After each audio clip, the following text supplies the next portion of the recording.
Centuries later, we have forgotten that it was this simple grass that allowed people to survive in conditions that would seem unbearable to us today. It worked like modern insulation, a biological heater, and even a means of sanitary protection. Without this simple invention, the history of Europe could have taken a completely different path, as many rulers would simply not have survived the winter. Watch the video to the end to find out how an ordinary sheaf of dry grass was transformed into advanced survival technology, and why modern mattresses are inferior to it in extreme conditions.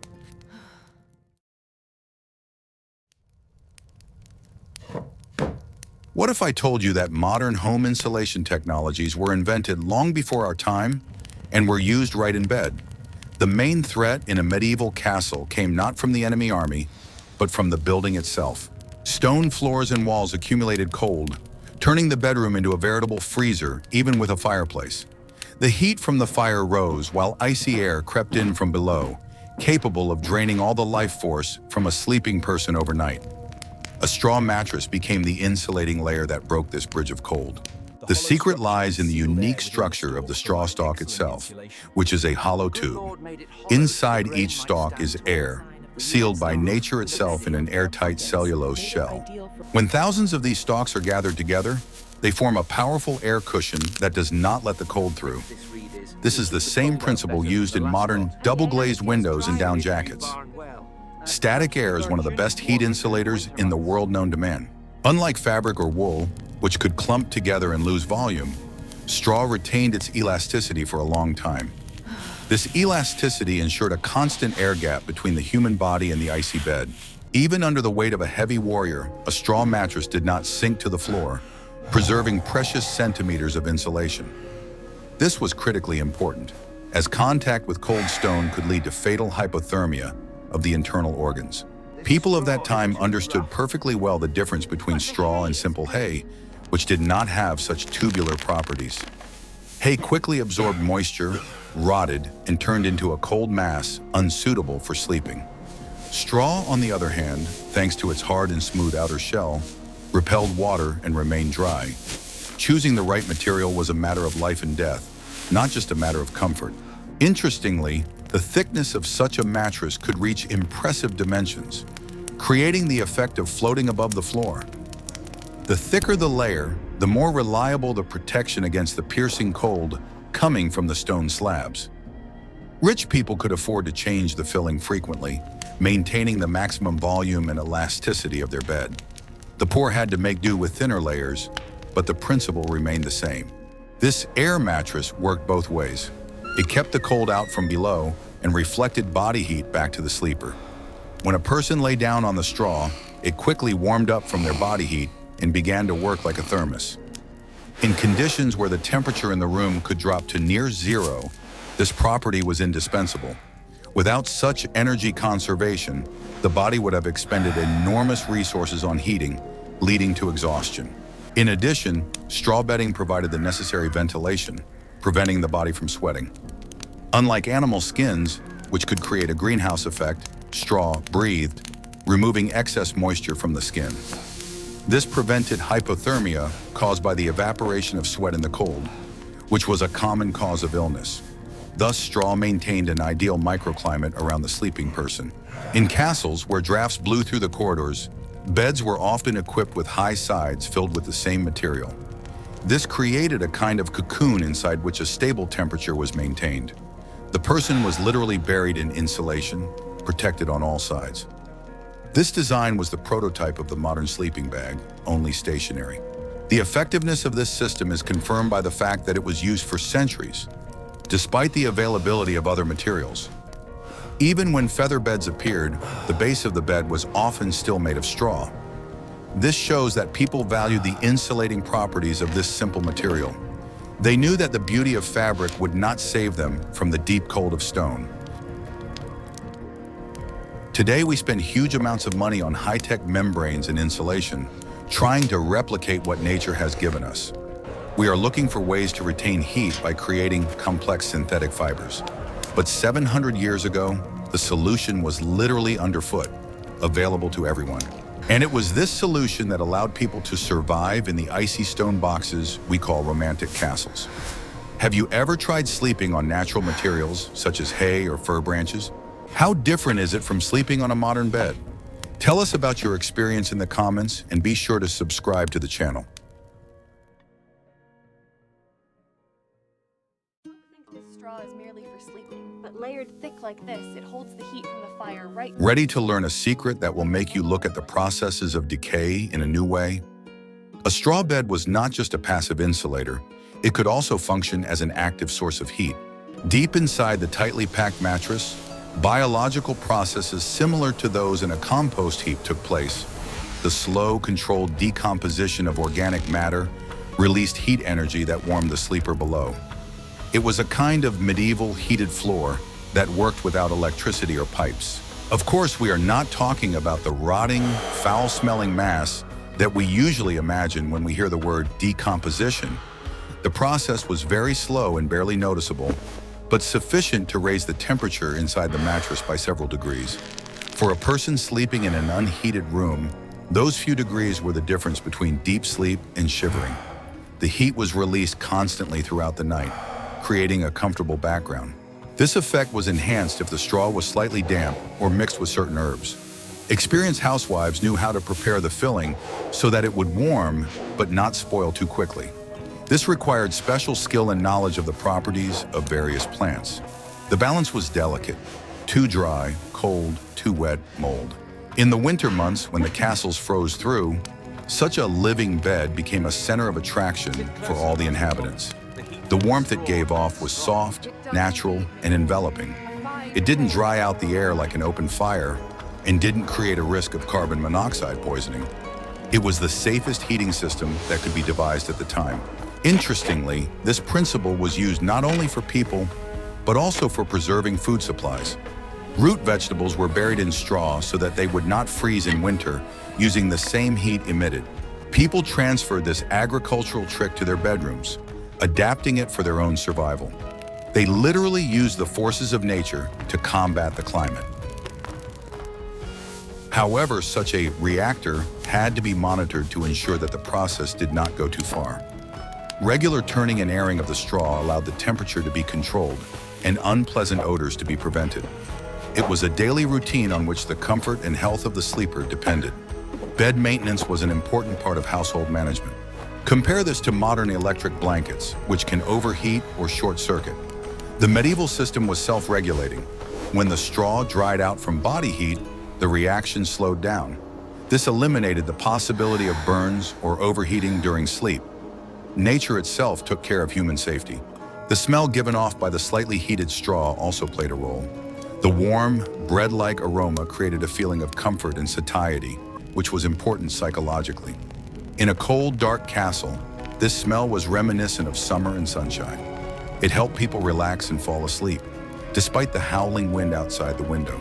Of course, over time, the fuel in this reactor was depleted, and the straw had to be replaced.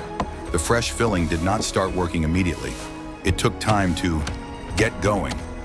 Therefore, the complete replacement was done in parts or during the warm season. This technology shows how deeply people of the past understood the world around them. They did not fight nature, but used its hidden possibilities. But heat was not the only problem that castle dwellers had to contend with. In the next chapter, you will learn how straw became a weapon in the war against invisible and dangerous enemies.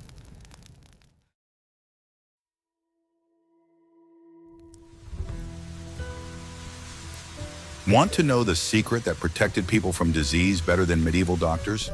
A straw mattress was not just a collection of dry stalks, it was a complex mixture, compiled according to herbalist recipes. Strong-smelling plants were deliberately added to the straw: lavender, wormwood, mint, tansy, and thyme.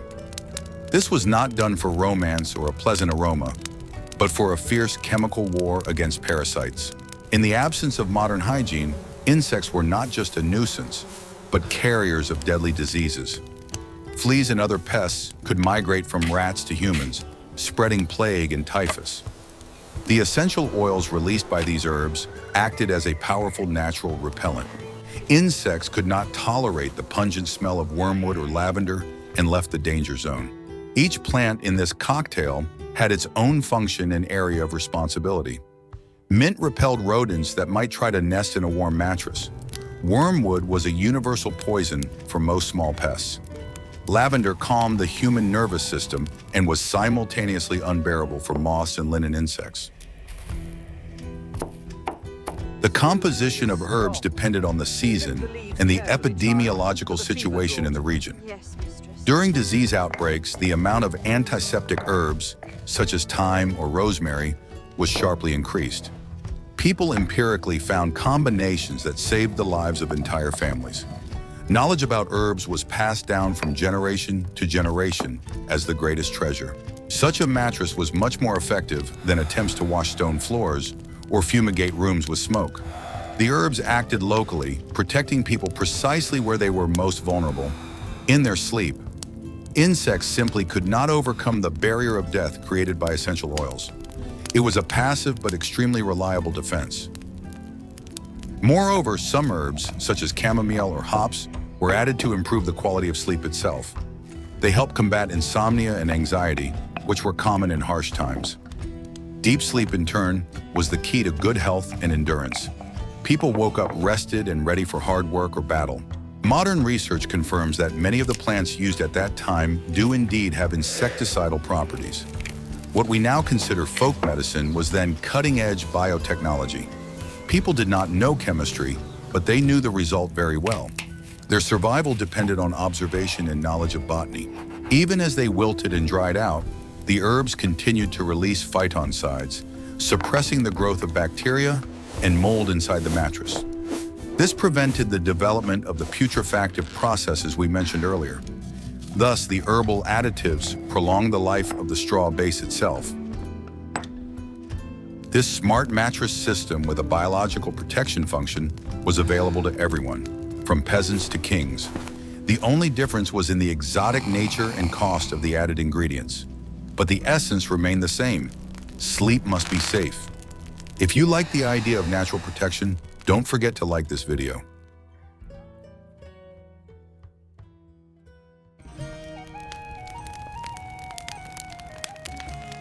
What if I showed you how a simple box of hay became the prototype for the most expensive modern furniture? A straw bed was not just a shapeless pile of dry grass carelessly thrown on the earthen floor. It was a surprisingly well-thought-out engineering design that solved many of the problems of the time. To keep the straw in one shape, craftsmen nailed together a special rigid wooden box, which became the frame of the future bed. Without such a barrier, the material would simply scatter throughout the room.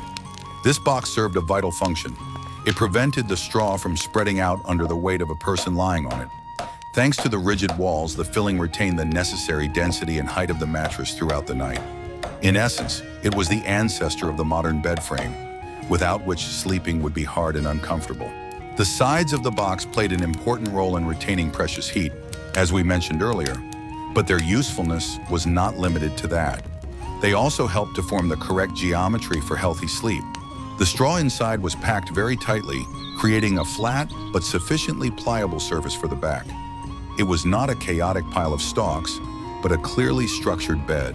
The ability to lay straw correctly was considered an important domestic skill that was learned from childhood. It was necessary to distribute the filling so that there were no dips in the middle and no hard lumps at the edges. Experienced housewives knew how to fluff and arrange the bed so that it resembled a nest, perfectly conforming to the shape of the body. To make sleep even more comfortable, coarse canvas was often stretched over the prickly straw. This fabric was securely fastened to the edges of the wooden box with nails or ropes. This simple action transformed loose plant matter into something resembling a modern, springy mattress. The dense fabric created a smooth surface on which one could lie without risk of scratching oneself. The canvas served several protective functions at once. It prevented sharp stems from pricking the sleeper's skin and reliably kept small debris and dust inside the structure. Sleeping on such an improved design was surprisingly comfortable, even by modern standards. The fabric could also be periodically removed and washed, which added to the hygiene. In wealthier homes and castles, a clever multi-layer system was used. At the very bottom of the box, coarse and stiff straw, ferns, or even springy branches were placed. This bottom layer created the necessary foundation, provided a springy effect, and ensured good ventilation from below. Without this bottom layer, the bed could quickly become damp and start to rot. On top of the rough base, a thick layer of soft, specially selected straw or delicate hay was laid. Fragrant herbs such as mint, lavender, or thyme were often added to the filling. This unique sandwich panel provided the sleeper with excellent orthopedic back support and pleasant softness at the same time. The fragrant herbs not only calmed the nerves, but also repelled annoying insects.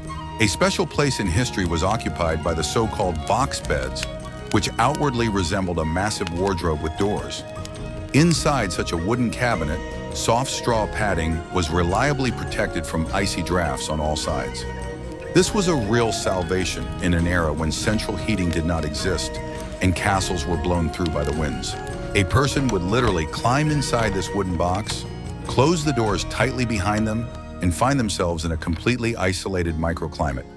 Body heat quickly warmed the small space, and the temperature inside remained constant until morning.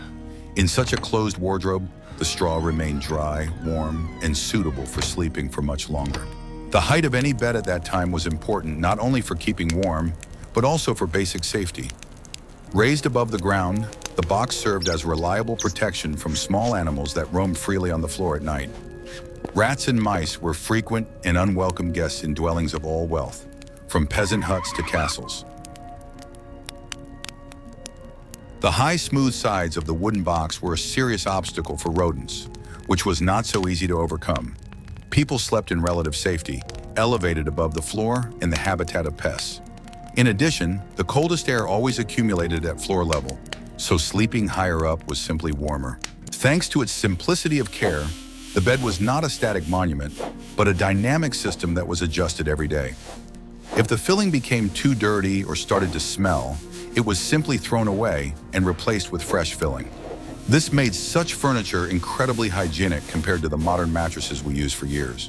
It is also interesting that this design was very convenient for receiving a large number of guests. Servants could quickly knock together a temporary box from simple boards and fill it with fresh straw just before the visitors arrived. This made it possible to organize a full-fledged sleeping place in any hall of a castle or large house in a matter of minutes.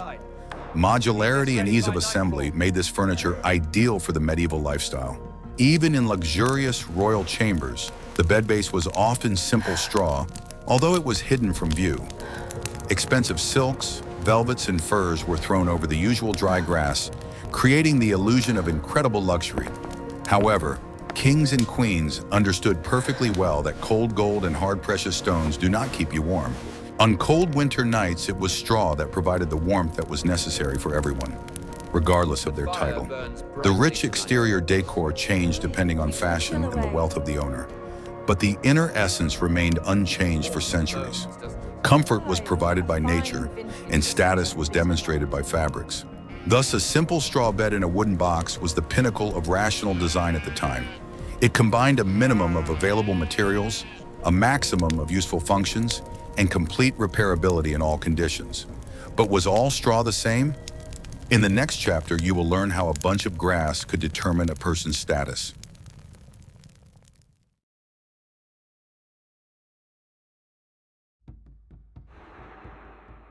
In a dark medieval castle, full of nighttime noises and frightening shadows, a straw bed gave its owner another unexpected advantage.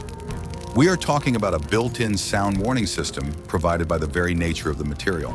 Dry straw has a characteristic and rather loud rustling sound when weighed down by a human body. If someone tried to sneak up on a sleeping person under the cover of night, a telltale sound was inevitable. We must leave, they are coming. Even if the intruder simply tried to sit down carefully on the very edge of the bed, there was a distinct dry crackling sound. This served as the most primitive but incredibly effective alarm system in an era without electronics. No well-oiled door hinges or soft shoes could fool the physics of dry grass. For knights and great lords who lived in constant tense anticipation of betrayal or sudden attack, this factor was vital. In those days, the struggle for power was often fought with dirty methods, and danger lurked even in one's own bedroom. It was almost impossible, even for an experienced assassin, to approach a person sleeping on fresh straw without making a sound. Any movement, even the slightest, caused hundreds of dry stalks to crunch, which sounded like thunder in the deathly silence of the stone chamber. This sharp sound gave the victim precious seconds to wake up and assess the situation. This was often enough time to grab the dagger, which, according to tradition, always lay under the pillow or at the head of the bed. In addition to its function as an external alarm, this specific sound also had the opposite, calming effect on the sleeper. The measured and familiar rustle of straw with their own movements created a feeling of complete acoustic control over the surrounding space. The person subconsciously understood a simple truth. As long as there was silence around him, broken only by his own movements, there was no one else nearby. This understanding significantly reduced the level of background anxiety characteristic of people in those harsh times. Thanks to this, the warrior could allow himself to relax and sink into a deeper and more restorative sleep. Silence became synonymous with safety, and straw became the guarantor of that silence. The unique opportunity to literally build a nest for oneself also provided enormous psychological comfort. Straw is a very malleable and pliable material that readily takes the shape of the body, gently enveloping it. Unlike modern elastic mattresses, which push the body upward, straw allowed one to burrow deep into it. A person could dig a cozy hollow for themselves, create the most comfortable position, and feel protected by warm sides on all sides. This awakened in people ancient animal instincts of safety, ingrained in us by millions of years of evolution. Sleeping in such a hollow was like returning to the womb or a safe haven. The very hardness of such a bed was perceived quite differently in those days than it is now. In the harsh culture of warriors, excessive softness of bedding was considered something relaxing, pampering, and even harmful to health. It was not fitting for a real man to sink into down as if he were sick or infirm. Sleeping on firm, rustling, and rough straw was the only right thing for a man who had to be always ready for battle. Such a surface kept the muscles toned and strengthened the fighting spirit even during sleep. It was the choice of ascetics and professional soldiers who despised excesses. The strong smell of straw also played a huge role in the psychological stabilization of the castle's inhabitants. The thick aroma of mowed fields and meadow grasses was strongly associated with rich harvests, bread, satiety, and life itself. It was the smell of summer and sunshine preserved in dry stalks. In a stone castle, which often smelled of dampness, mold, smoke from hearths and sewage, this smell was a real island of normality. It effectively calmed the nerves and reminded of the peaceful life that bustled behind the thick walls of the fortress. Aromatherapy was a natural part of nighttime rest. For children who had slept on such mattresses since birth, the sound and smell became their first and most vivid memories of home. Their sense of security was forever associated with the rustling of dry grass under their ears.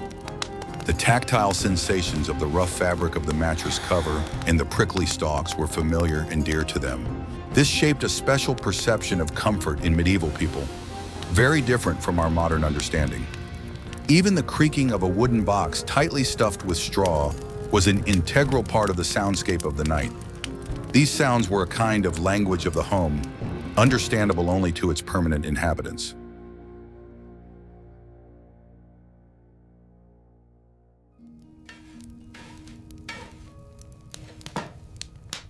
Why did we abandon straw if it was so effective? With the development of technology, the advent of central heating and cheap cotton, the need for extreme thermal insulation disappeared. We learned to heat our homes, not our beds. Straw came to be perceived as archaic, a symbol of poverty in a difficult past. The Industrial Revolution gave us spring blocks and foam rubber, which were more durable and did not need to be replaced. The convenience of buy and forget won out over the need for constant maintenance. We traded eco-friendliness and replaceability for durability and static. However, along with straw, we also lost the culture of living sleep. Modern mattresses are often full of synthetics, adhesives, and chemical impregnations. They do not breathe as straw did and accumulate dust over the years. We have surrounded ourselves with comfort but lost our connection with natural materials. Interestingly, today eco-enthusiasts are once again beginning to experiment with plant-based fillers. Mattresses made from buckwheat husks, coconut coir, or seaweed are, in essence, a return to the idea of a straw bed, but with a new twist of technology. We are once again looking for naturalness in ventilation. The straw bed was the ideal solution for its time and conditions. It was not a bad mattress, it was an excellent survival tool. It was appropriate for the level of threats, cold, dampness, and infections, and successfully neutralized them. The history of the straw bed teaches us not to judge the past from above. What seems primitive to us was often the result of centuries of experience and a deep understanding of the laws of physics and biology. Our ancestors were no less intelligent than we are. They simply played by different rules. Perhaps in the face of global cataclysms or energy crises, we will have to remember this experience. Knowing how to make a warm and hygienic bed from a bunch of grass may one day become relevant again. It is a technology that does not require electricity, factories, or money. Straw in the castle is a reminder that the simplest solutions are often the most reliable, and that comfort does not always mean expensive things, but sometimes simply the ability to use what nature provides. We have seen that the medieval straw bed was a real engineering marvel disguised as a pile of rubbish. Micro-insulation, biological heating, chemical protection with herbs, and the absolute hygiene of replaceable material. All this saved the lives of people in icy stone bags. It was a technology honed by centuries of struggle for survival. Rejecting the arrogance of modernity, we understand that straw was humanity's shield against the harshness of nature. It provided warmth when there were no batteries and health when there were no antibiotics. What modern things do you think will seem as primitive to our descendants in 500 years as straw beds seem to us now? Suggest your options in the comments, and maybe we'll discuss them in future videos. And of course, subscribe to the channel so you don't miss new journeys into the history of everyday life.